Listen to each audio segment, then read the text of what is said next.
दोस्तों, आज की गौतम बुद्ध कहानी के माध्यम से हम आपको बताएंगे कि बुद्ध के नजरिए से हमारे जीवन का मूल्य क्या है। हम में से बहुत से लोग अपनी जिंदगी की कीमत नहीं समझते और ऐसी चीजों में अपनी जिंदगी बर्बाद कर देते हैं जिससे हमें ही नुकसान होता है। कुछ लोग शराब के पीछे, कुछ लड़कियों के पीछे और कुछ पैसों के पीछे अपना पूरा जीवन बर्बाद कर देते। आज की बुद्ध कथा के माध्यम से आपको पता चलेगा कि हमारा जीवन कितना अनमोल है और हमें अपना यह अनमोल जीवन कैसे जीना चाहिए। एक समय की बात है, गौतम बुद्ध अपने शिष्यों को जीवन से जुड़ी अच्छी और बुरी बातों का ज्ञान दे रहे थे। सभी शिष्य बड़े ध्यान से उनकी बात सुन रहे थे।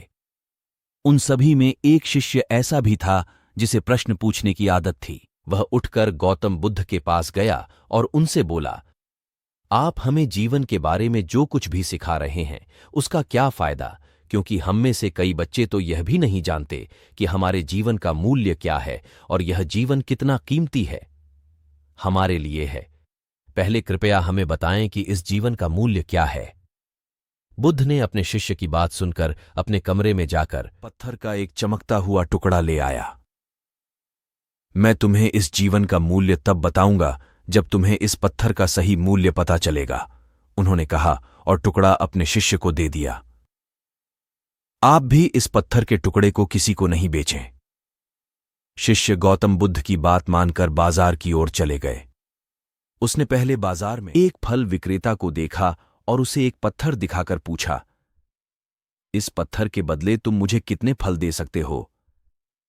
फल विक्रेता ने कहा, यह पत्थर कोई खास नहीं है, लेकिन फिर भी मैं तुम्हें इसके बदले में 10 केले दे सकता हूं।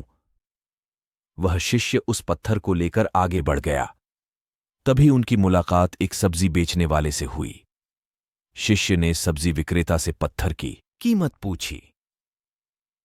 इस पत्थर की कीमत के बदले मैं तुम्हें अधिक से अधिक सब्जियों से भरा एक थैला दे सकता हूं। सब्जी विक्रेता ने पत्थर को ध्यान से देखा। उस पत्थर को लेकर शिष्य एक सोने के व्यापारी के पास गया। पत्थर के उस टुकड़े की चमक देखते ही सुनार ने उसकी कीमत 100 सोने के सिक्के लगा दी। जब शिष्य ने टुकड़ा बेचने से इनकार कर दिया तो सुनार बदले में 200 सोने के सिक्के देने पर सहमत हो गया, लेकिन शिष्य ने वह पत्थर नहीं बेचा। इसके बाद शिष्य एक हीरे के व्यापारी के पास गया और पत्थर का टुकड़ा उसके सामने रख दिया। जैसे ही हीरे के व्यापारी ने उस पत्थर को देखा, उसने एक साफ कपड़ा बिछाया, उस पर पत्थर रखा, फिर उसकी परिक्रमा की और हाथ जोड़कर पत्थर को कपड़े में लपेटते हुए कहा, तुम जिसे साधारण समझ रहे हो उसकी कीमत पूछ रहे हो। पत्थर दरअसल यह एक बहुमूल्य माणिक है। ऐसा माणिक हर किसी को नहीं मिलता। अगर मैं अपना सब कुछ बेच भी दूं तो भी मैं उसकी कीमत नहीं चुका सकता।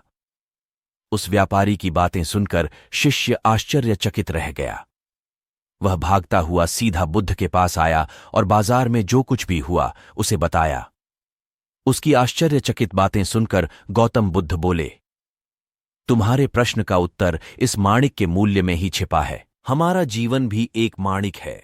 माणिक की तरह यह भी अनमोल है, लेकिन हम इस बात को हमेशा नजरअंदाज कर देते हैं और अपने जीवन की कीमत नहीं समझते हैं। हम दूसरों को देखकर और उनके जैसा जीने की कोशिश करके अपने जीवन का मूल्य कम कर देते हैं।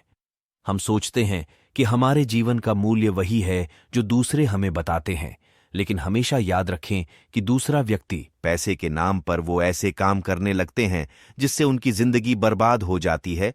नाम कमाने के नाम पर वो गलत काम करने लगते हैं। हमेशा याद रखें कि दिखावा करना जरूरी नहीं है।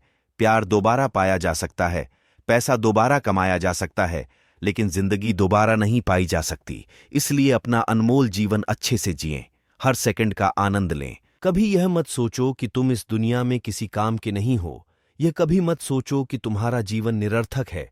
तुम्हारे होने या न होने से कोई फर्क नहीं पड़ता। जब भी आपके मन में ऐसे नकारात्मक विचार आएं, तो बस खुद को याद दिलाएं कि जीवन एक रत्न है और यह अमूल्य है।